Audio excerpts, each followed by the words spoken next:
Hello friends, आप लोग देख रहे हैं आपका अपना चैनल ऑनेस्ट ट्यूटोरियल और मैं हूं Akram Shaikh. Friends, today we are going to discuss about the SPCC means the secretarial practice and commercial correspondence for the 12th standard and we will discuss about the chapter number 1 that is issue of shares. Already इसी chapter के 6 video मैं upload कर चुका हूं अपने channel के ऊपर। तो फ्रेंड्स, अगर आप लोगों ने मेरी चैनल को अभी तक सब्सक्राइब नहीं किया है तो सब्सक्राइब कर ले, ताकि आपको 11th और 12th स्टैंडर्ड के अकाउंटेंसी, SPCC और बिजनेस के जो चैप्टर्स है वो मेरी इस चैनल के ऊपर आपको इसके वीडियो देखने को मिलेंगे। तो फ्रेंड्स, आज के जो वीडियो के अंदर हम लोग जो डिस्कस करेंगे वो है इस चैप्टर का लास्ट सेशन, यानी कि जो लास्ट पार्ट जो पोर्शन बच गया है वो हम यहाँ पे कवर करेंगे। तो जो पोर्शन हमें कवर करना है वो है surrender of share, share lien and share dividend, वो हम लोग यहाँ पे डिस्कस करेंगे। तो सबसे पहले हम लोग देखते हैं शेयर सरेंडर। मीनिंग है इसका, surrender of share means returning the share certificate to the company. This concept is applicable to the physical certificates of shares only. Surrender करना यानी कि वापस दे देना। जो सर्टिफिकेट, जो शेयर जब एप्लीकेंट यानी शेयर होल्डर ने जब एप्लीकेशन की थी, जब उसको अलॉटमेंट में जब उसको शेयर मिल गया था, उसे इश्यू हो गया, तो कंपनी ने उसे एक शेयर सर्टिफिकेट दिया था।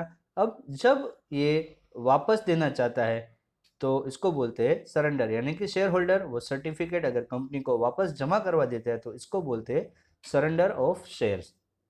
और ये कंसेप्ट सिर्फ कब एप्लीकेबल रहेगा? ये सिर्फ फिजिकल सर्टिफिकेट जब थे शेयर्स के, उस वक्त पे ही ये एप्लीकेबल था। आज के ज़माने के अंदर डीमटेरियलाइजेशन हो चुका है, यानी कि जो शेयर्स होते हैं वो डायरेक्ट डीमेट अकाउंट के अंदर क्रेडिट होते हैं। तो अब ये टाइम के ऊपर, ये नए दौर के अंदर ये चीज़ पॉसिबल नहीं है कि हम लोग शेयर को सरेंडर यानी कि सर्टिफिकेट कंपनी को जमा करवाएं। तो सर्कमस्टेंसेस देख लेते हैं, क्या है circumstances of share surrender. Share certificates are return to the company under following circumstances. कौन कौन सी कंडीशंस के अंदर हम लोग को शेयर्स, यानी जो पुराने ज़माने के जो शेयर्स पड़े थे, तो जो शेयर सर्टिफिकेट है वो कंपनी को वापस जमा करवाना है, तो कौन कौन सी कंडीशन होगी कि हमें कंपनी को जमा करवाना पड़ेगा? तो पहली कंडीशन है when share certificate are tone, यानी कि एक सर्टिफिकेट है, कई सालों पहले वो शेयर खरीदे थे, वो शेयर का सर्टिफिकेट हमारे पास पड़ा है, पड़े पड़े इतना पुराना हो गया कि अब वो पड़े पड़े फट गया है। तो ये कंडीशन में फिर क्या करना पड़ेगा? कंपनी को वापस वो सरेंडर करना पड़ेगा, कंपनी को वापस देना पड़ेगा, और सामने कंपनी उसको नया शेयर इश्यू करके देगी। दूसरी कंडीशन है when share certificates become illegible. Illegible हो जाएगा तब भी ये सर्टिफिकेट वापस देना पड़ेगा, यानी अब उसके ऊपर जो लिखा गया है वो अच्छी तरह से दिखाई नहीं दे रहा है कि क्या उसके ऊपर लिखा गया है, तब क्या करना पड़ेगा? ऐसे सर्टिफिकेट कंपनी को वापस देना पड़ेगा। थर्ड कंडीशन है when there is no space left to record in entry of share transfer. अब जब शेयर सर्टिफिकेट होता था तो जब सबसे पहले कंपनी ने इश्यू किया, जिसको ओरिजिनल अलॉटमेंट दिया था उसका नाम उस पर लिखा होगा। फिर जब ये ट्रांसफर कर रहा है जो वो शेयर सर्टिफिकेट, यानी वो शेयर जो मेन जो ओरिजिनल जो शेयर होल्डर था उसने जब दूसरे किसी को बेच दिया, किसी और को ट्रांसफर किया, तो जिसके नाम पे ट्रांसफर हुआ उसका नाम उस सर्टिफिकेट में दर्ज किया, लिखा गया। फिर उस पार्टी ने तीसरी पार्टी को बेच दिया, जब तीसरी पार्टी को, तो उसका नाम, तो अब सर्टिफिकेट तो एक लिमिटेड उसमें स्पेस होगी नाम लिखने की, तो नाम लिखने की अब कोई नई जगह बची नहीं है। अब जो चौथी पांचवी पार्टी जो होगी, अगर वो किसी और को ट्रांसफर करना चाहती है, जिसको ट्रांसफर करना चाहती है, लेकिन अब उसमें नाम लिखने की जगह नहीं है, तो ये कंडीशन में भी क्या करना पड़ा है? जो सर्टिफिकेट जो होगा शेयर सर्टिफिकेट, वो कंपनी को वापस जमा करवाना पड़ेगा, ताकि जो नया जो शेयर होल्डर होगा उसको वो इश्यू कर सके। फोर्थ कंडीशन क्या हो सकती है? When shares are to be consolidated, यानी सपोज के मैं हूं, मैंने एक बार शेयर खरीदे एक कंपनी के, तो 100 शेयर खरीद लिए, फिर मैंने दूसरी बार भी शेयर एप्लीकेशन की और दूसरी बार भी मुझे कंपनी ने 100 शेयर इश्यू किए, तो मेरे पास एक ही कंपनी के 200 शेयर है, लेकिन मेरे पास सर्टिफिकेट दो है, तो मुझे उसे कंसोलिडेट करना है, यानी दोनों को, यानी एक ही सर्टिफिकेट 200 शेयर का मुझे मिल जाए, इस तरह से करना है। तो मुझे जो पहले मिला था, जो बाद में मिला, वो दोनों सर्टिफिकेट मुझे कंपनी को सरेंडर करने, और एप्लीकेशन के जरिए मुझे कंपनी जो है वो मुझे एक कंसोलिडेटेड शेयर सर्टिफिकेट मुझे यहाँ पे प्रोवाइड करेगी। फिर पांचवी जो कंडीशन है वो क्या है? When shares are to be subdivided. अब ये कंडीशन क्या है कि सब डिवाइडेड, यानी कि उसका विभाजन करना है। सपोज के मेरे पास 100 शेयर थे, मुझे अभी 50 शेयर मुझे किसी और को ट्रांसफर कर देने, 50 मेरे पास रखने हैं, तो सर्टिफिकेट था, पहले के टाइम के ऊपर तो सर्टिफिकेट को मैं आधा तो फाड़ तो नहीं सकता हूँ मैं उसके अंदर कि भाई 50% मेरा 50% तेरा, ऐसा तो नहीं कर सकते। तो ये कंडीशन में भी क्या है, जो मुझे स्प्लिट करना है, यानी कि सब डिवाइडेड, यानी कि मुझे स्प्लिट करना है, उसमें से हिस्से करने हैं। सपोज मुझे 25 रखने और 75 किसी और को दे देना, तो मुझे ये कंडीशन के अंदर क्या करना पड़ेगा, कंपनी को वापस जो शेयर सर्टिफिकेट था वो मुझे वहाँ पे सरेंडर करना पड़ेगा। और मुझे जो जिस प्रकार से मुझे चाहिए, यानी कि अगर मुझे 50% रखना है, 50% किसी और को ट्रांसफर करना है, तो उसके मुताबिक कंपनी, मेरी रिक्वेस्ट के मुताबिक कंपनी मुझे नया शेयर सर्टिफिकेट प्रोवाइड करेगी। लेकिन ये जो सरेंडर ऑफ शेयर था, मैं फिर से आपको बता दूं कि ये पुराने टाइम के ऊपर ये चलता था, आज के ज़माने में ये चीज़ नहीं चलती है। आज के ज़माने में डीमेट अकाउंट आ चुका है, डीमटेरियलाइजेशन हो चुका है। डीमटेरियलाइजेशन होने की वजह से जिसके पास पहले पुराने शेयर्स पड़े थे, वो भी अब कुछ डीमेट अकाउंट के अंदर ऑलरेडी उसको ट्रांसफर किया गया इलेक्ट्रॉनिक डेटा के थ्रू। अब ये जो भी हो डीमेट अकाउंट के अंदर ही शेयर्स जमा होते हैं, तो यहाँ पे फटने की या फिर किसी शेयर फटने की, यानी कि जो सर्टिफिकेट फटने की कोई यहाँ पे चांसेस नहीं है। फिर अगर किसी और को ट्रांसफर करना है तो उसका नाम आराम से उसके नाम पे सीधा ट्रांसफर हो जाएगा, यानी उसके डीमेट अकाउंट में ट्रांसफर हो जाएगा। तो यहाँ पे एक एंट्री, दूसरी एंट्री, तीसरी एंट्री लिखने की जगह नहीं है, ऐसा भी कोई चांसेस यहाँ पे रहने वाला नहीं है। फिर अगर हमें कंसोलिडेटेड करना है तो वो भी आराम से हो जाएगा, क्योंकि जितने भी टोटल शेयर्स पहली बार अप्लाई किया, फिर दूसरी बार अप्लाई किया, तो सारे के सारे शेयर्स डीमेट अकाउंट के अंदर जमा हो जाएंगे। तो यहाँ भी कंसोलिडेट करने का भी कोई हमारे पास ऐसा कोई प्रॉब्लम खड़ा नहीं होता है। और सब डिवाइडेड, तो अगर हमारे पास अकाउंट के अंदर पड़े, उसमें से अगर हमें किसी और को दे देना है तो उसमें से हम आराम से दे सकते हैं। तो यहाँ पे सब डिवाइड करने का भी कोई प्रॉब्लम अराइज नहीं होता है। तो शेयर सरेंडर कौन सी कंडीशन में होगा, सिर्फ फिजिकल जो शेयर सर्टिफिकेट्स थे उसी कंडीशन के अंदर, यानी उसी वक्त जब फिजिकल शेयर सर्टिफिकेट होगा तभी ये शेयर सरेंडर करने की बात आएगी। तो ये था हमारा शेयर सरेंडर। अब हम दूसरा टॉपिक जो है वो हम यहाँ पे लेते हैं। दूसरा टॉपिक जो है हमारा वो है शेयर लीन। शेयर लीन क्या होता है, let us first understand the meaning of lien. Lien का मतलब क्या है, सबसे पहले हम वो समझ लेते हैं। When creditor receives the right to acquire possessions of the property of the debtor and right to sell the same in order to recover his dues in case of the debtor failing to pay his liability is called lien। लीन का मतलब क्या होता है कि जब एक creditor, यानी जो एक व्यक्ति, एक पार्टी जो है वो उसके एक ग्राहक के पास से कोई चीज पैसा मांग रही है। क्रेडिटर यानी कौन होता है, जो पैसा मांग रहा है। डेप्टर कौन होता है, जो पैसा देने वाला है, यानी उसने उधार लिया है। डेप्टर यानी जिसने उधार लिया है, और क्रेडिटर जिसने उधार दिया है। तो जो क्रेडिटर है उसके पास उसकी कोई प्रॉपर्टी है, डेप्टर की, जिसने उधार दिया है उसके पास उधार लेने वाले की कोई प्रॉपर्टी है, एसेट उसने एक्वायर करके रखी है, उसके पास उसने गिरवी करके रखी है। उधार लेने वाले ने उधार देने वाले को अपनी एक प्रॉपर्टी गिरवी दे दी है, किसको, उधार देने वाले को। अब उधार लेने वाला जो है वो अपना पेमेंट कर नहीं पा रहा है, किसी भी कंडीशन की वजह से कोई उसके पास ऐसी प्रॉब्लम आ गई, सिचुएशन ऐसी खड़ी हो गई कि अब वो उसका पेमेंट नहीं कर पा रहा था। जब वो पेमेंट नहीं कर पा रहा है तो ये कंडीशन के अंदर जो क्रेडिटर था, यानी जिसने उधार जिसने दिया था, अब वो उस चीज के ऊपर वो अपना हक जता सकता है। In case of the debtor failing to pay his liability is called lien. तो अब वो जो प्रॉपर्टी है, जब तक वो उस चीज का, यानी जो उधार लेने वाला जो व्यक्ति है, वो व्यक्ति जब तक उसको पैसा, उधार देने वाले को पैसा चुकाता नहीं है, तब तक उसने जो प्रॉपर्टी जो वहाँ पे गिरवे रखी है वो चीज को वो वहां से अपनी मालिकी पे, यानी अपना हक नहीं जता सकता है। तब तक उसके ऊपर कौन हक जता सकता है, जो क्रेडिटर था, यानी जिसने उधार दिया था, वो उसके ऊपर हक जताता है। तो ये बात थी लीन की, यानी लीन का मतलब क्या होता है। अब हम लोग देखते हैं, now let us understand the meaning of the share lien. Share lien का मतलब क्या होगा, तो शेयर लीन का मतलब है, as per the companies act a company has a lien on only दो shares issued which are partly paid up for. यानी जो शेयर कोल्स वाली जो बात होती है उसके ऊपर शेयर लीन होता है, क्योंकि यहाँ पे अभी शेयर की पूरी कीमत जो है वो शेयर होल्डर ने भरी नहीं है, यानी ये पार्टली पेमेंट अभी तक हुआ है, अभी तक उसने पूरा पूरा पेमेंट किया नहीं है। इस वजह से ये यहाँ पे इसके ऊपर लीन मार्क होगा, यानी कि वो जो शेयर होल्डर है एक्चुअल में शेयर उसका है, लेकिन वो उसके ऊपर पूरा अधिकार नहीं रख सकता है। क्यों, अभी देखिए इसमें क्या है, by using a lien on share A company can restrict transfer of such share. जब तक वो पूरा शेयर का अमाउंट नहीं भरता है तब तक वो शेयर होल्डर जो है वो अपने शेयर को किसी और को ट्रांसफर नहीं कर सकता है। Second, restrict dividend. जब तक उसने पूरा पैसा नहीं भर दिया, फुल्ली पेड अप नहीं हो जाता है, शेयर की कीमत पूरी नहीं भरता है, तब तक उसे डिविडेंड मिलने का भी कोई अधिकार नहीं रहेगा। रेस्ट्रिक्ट बोनस शेयर्स, अगर कंपनी अच्छा प्रॉफिट करती है और अगर वो चाहती है कि मैं अपने शेयर होल्डर्स को बोनस में और भी नए शेयर दूं मैं, लेकिन उसने अभी तक जो उसके पास जो शेयर्स थे उसके पूरे पैसे अभी तक भरे नहीं है, फुली पेड अप नहीं है, यानी अभी तक वो पार्टली पेड अप है, तो यहाँ पे उसको बेचारे को जो बोनस शेयर है वो भी उसको नहीं मिलेगा।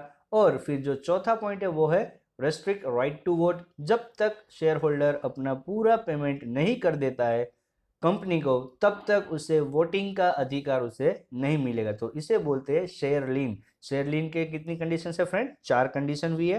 पहला, एक तो शेयर को ट्रांसफर नहीं कर सकता है, दूसरा उसे डिविडेंड नहीं मिलेगा, उससे बोनस शेयर भी नहीं मिलेंगे और उसे वोटिंग का राइट भी नहीं मिलेगा। यहाँ पे जो है शेयर उसके डिमेट अकाउंट के अंदर ही रहेंगे, लेकिन ये शेयर को किसी को बेच नहीं सकता है।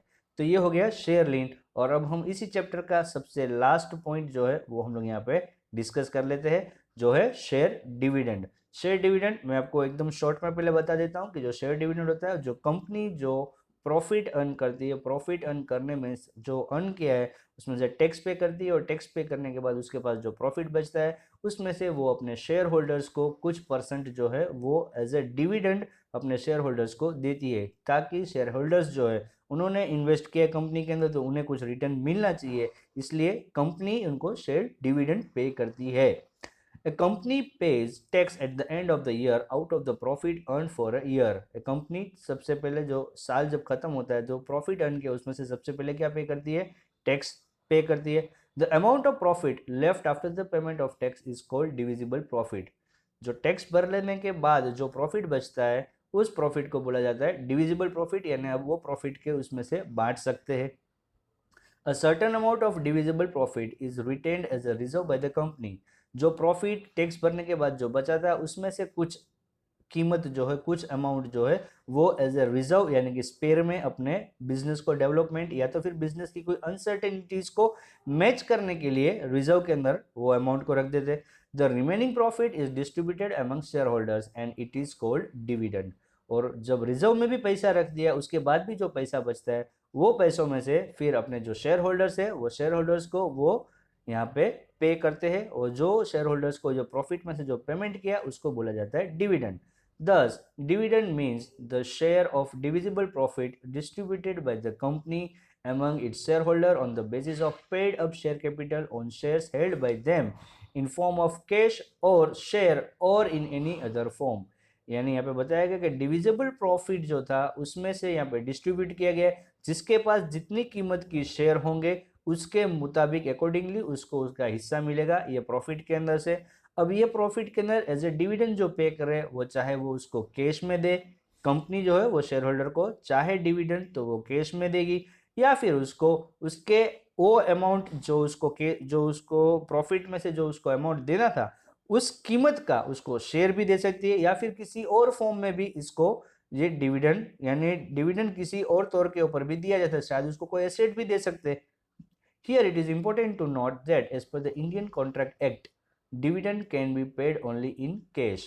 लेकिन यहाँ पे एक चीज नोट डाउन करने जैसी है कि भाई इंडियन कंपनी एक्ट के तहत जो डिविडेंड जो है वो सिर्फ और सिर्फ उनको कैश में ही दिया जाएगा। Dividend can be of 2 types. Dividend 2 प्रकार के होते हैं। First is the interim dividend and second one is the final और annual dividend. Interim dividend is paid semi annually during the year. Dividend जो 2 प्रकार के होते हैं, पहला है इंटरिम और दूसरा है फाइनल यानी एनुअल। तो इंटरिम डिविडेंड जो होता है वो सेमी एनुअल यानी कि साल में कभी भी बीच में ये पेमेंट कर सकते हैं। फाइनल और annual dividend is paid at the end of the year out of the profit for the year. और फाइनल जो एनुअल जो डिविडेंड देना है वो कब देगी कंपनी? जब फाइनेंशियल उसका पूरा रिकॉर्ड हो जाएगा, स्टेटमेंट बन जाएगा, टैक्स में सब कुछ टैक्स वगैरह सब कुछ पे कर देंगे, फिर अपना रिजर्व निकाल लेगा, रिजर्व निकालने के बाद जो प्रॉफिट बचेगा उसमें से ये फाइनल और एनुअल डिविडेंड यहाँ पे करने में आएगा। Dividend is paid to equity share holders as well as to preference share holders. Dividend जो है वो एक तो इक्विटी शेयर होल्डर्स को पे किया जाता है और दूसरा पे किया जाता है प्रेफरेंस शेयर होल्डर्स को। फ्रेंड्स मैं आपको बता दूं कि हर कंपनी के लिए इक्विटी शेयर इश्यू करना ये कंपलसरी होता है, प्रेफरेंस शेयर जो है वो इश्यू करना ये कंपलसरी नहीं है। लेकिन यहाँ पे अभी आप लोग देखिए क्या है, dividend paid on preference share at a fixed rate of dividend before paying dividend on the equity share is called preference dividend। यानी इक्विटी शेयर इश्यू करना कंपनी के लिए कंपलसरी है, प्रेफरेंस शेयर इश्यू करना कंपलसरी नहीं है। लेकिन preference share अगर कंपनी इश्यू करती है तो उसको जो प्रेफरेंस शेयर होल्डर जो होगा उसे एक फिक्स रेट ऑफ रिटर्न उसको देना पड़ेगा। तो जो प्रॉफिट जो अर्न किया जो कंपनी ने, यानी अपना टैक्स पेमेंट करने के बाद, रिजर्व निकालने के बाद जो प्रॉफिट बचता है यानी जो डिविजिबल प्रॉफिट है, उसमें से सबसे पहले जो है वो प्रेफरेंस शेयर होल्डर्स को प्रेफरेंस डिविडेंड पे किया जाएगा। Dividend paid on preference share at the fix rate of dividend, यानी उसको फिक्स रेट जो पहले से तय नक्की किया हुआ है कि ये अमाउंट आपको, ये परसेंटेज आपको मिलेगा, तो वो परसेंटेज यहाँ पे प्रेफरेंस शेयर होल्डर को प्रेफरेंस डिविडेंड पहले पे किया जाएगा। As per provision of the Companies Act, preference shareholder have priority right over equity shareholder in terms of receiving dividend। और कंपनीज एक्ट के तहत अगर देखा जाए तो प्रायोरिटी यानी कि प्राथमिकता किसे दी गई है, प्रेफरेंस शेयर होल्डर को प्राथमिकता दी कि भाई डिविडेंड अगर देने की बात आएगी तो पहले प्रेफरेंस शेयर होल्डर को मिलेगा और इक्विटी शेयर होल्डर को उसके बाद में अगर कुछ बचता है तो इक्विटी शेयर होल्डर को यहाँ पे डिविडेंड मिलेगा। हालांकि कंपनी के लिए कंपलसरी ये किया गया कि equity share holder, equity shares तो आपको इश्यू करना है, ये कंपलसरी है। लेकिन यहाँ पे जो प्राथमिकता है, प्रायोरिटी मिली होगी, किसको मिली है, डिविडेंड मिलने की, प्रेफरेंस शेयर होल्डर को यहाँ पे पहले डिविडेंड मिलेगा। The equity dividend recommended by the, therefore preference dividend is paid first and the board of directors recommend how much of the remaining divisible profit can be distributed as equity dividend। और preference dividend दे देने के बाद फिर board of director फिर तय करेंगे कि अब जो प्रॉफिट बचा है उसमें से हम हमारे इक्विटी शेयर होल्डर्स को कितना डिविडेंड देंगे। The equity dividend recommended by the board of directors is approved by the shareholder in the annual general meeting of the company। और जो इक्विटी शेयर जो डिविडेंड जो हमें इश्यू कंपनी जो देने वाली है वो बोर्ड ऑफ डायरेक्टर की एक जनरल मीटिंग, जो annual general meeting share holders के साथ जो की गई है, उसके अंदर ये बैठ के ये मीटिंग के अंदर चर्चा होगी और उसके बाद ये तय होगा कि इक्विटी शेयर होल्डर्स को कितना डिविडेंड पे किया जाए। After the approval of equity dividend in the annual general meeting of the company, it is paid within 60 days of such approval। जब एनुअल जनरल मीटिंग भी, जब बोर्ड ऑफ डायरेक्टर और share holder सब मिलके यहाँ पे एक जो मीटिंग हो गई उसके अंदर जो तय हो गया कि भाई अभी इतना डिविडेंड पे करना है, तो जब ये अप्रूव हो चुका तो इसके 60 डेज के अंदर इक्विटी शेयर होल्डर्स को इसका पेमेंट कर देने में आएगा। Equity dividend is based on the profits of the company and need of funds for the company in future। Equity dividend है वो किस में से दिया जाता है, कंपनी ने जो प्रॉफिट कमाया उसमें से दिया जाता है। और ये इक्विटी शेयर कैपिटल जो है वो कंपनी का मेन है, यानी इक्विटी शेयर ये अपना कैपिटल को रेज करने के लिए बहुत काम आता है। इसीलिए कंपनी को आगे भी फ्यूचर में फंड की जब जरूरत पड़ेगी तो इक्विटी शेयर होल्डर को अगर डिविडेंड देंगे तो इक्विटी शेयर होल्डर्स जो है वो नेक्स्ट टाइम इस कंपनी के शेयर्स को परचेज करेगी, यानी कि इस शेयर होल्डर जो है वो एग्जिस्टिंग शेयर होल्डर से वो अगर डिविडेंड मिलेगा तभी जाके उसी कंपनी के दोबारा भी शेयर को परचेज करेगी। The board of directors decides the rate of equity dividend by taking into consideration the need of the funds for the company। अब बोर्ड ऑफ डायरेक्टर जो है वो किस तरह से नक्की करेगा, इनके तय करेगा कि हमें कितना डिविडेंड देना है, वो फ्यूचर हमारा कैपिटल की कितनी रिक्वायरमेंट है उसके बेस के ऊपर ये नक्की करेंगे कि हमें फ्यूचर में इतना रिक्वायरमेंट है और भी अगर हम अपने शेयर होल्डर्स को अगर इतना डिविडेंड देते हैं तो शेयर होल्डर्स हमारी कंपनी में और भी ज़्यादा इन्वेस्टमेंट करेंगे। Thus, it is not legally necessary for a company to declare and pay equity dividend every year and its rate may be changed year to year। ये बहुत ही इंपॉर्टेंट पॉइंट है, ये लीगली कहीं भी ऐसा साबित नहीं है और ऐसा कहीं बताया नहीं गया कि कंपलसरी कंपनी को एक फिक्स रेट के ऊपर डिविडेंड देना ही पड़ेगा, हर साल देना पड़ेगा, ऐसा कुछ भी कंपलसरी नहीं है। कंपनी को अगर प्रॉफिट होता है, उसके पास अगर कुछ फंड बचता है, अगर वो चाहती है तो वो अपने इक्विटी शेयर होल्डर्स को यहाँ पे प्रॉफिट में से डिविडेंड देंगे।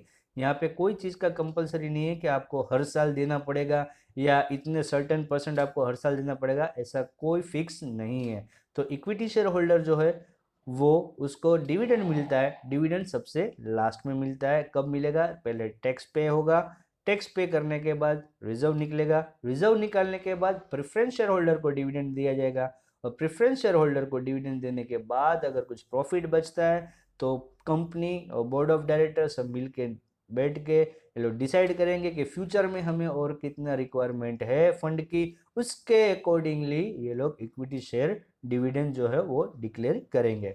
तो फ्रेंड्स उम्मीद करता हूँ कि इक्विटी शेयर डिविडेंड आपको समझ में आया होगा। फिर हमने जो आगे जो दो टॉपिक जो हमने यहाँ पे डिस्कस किए, यानी कि शेयर सरेंडर और शेयर लीन का, ये आपको समझ में आया होगा। फ्रेंड्स अगर वीडियो अच्छा लगा है तो आपके फ्रेंड्स के साथ भी इसको शेयर करें, इसको लाइक करें, और अगर चैनल सब्सक्राइब नहीं किया है तो चैनल को भी सब्सक्राइब करें।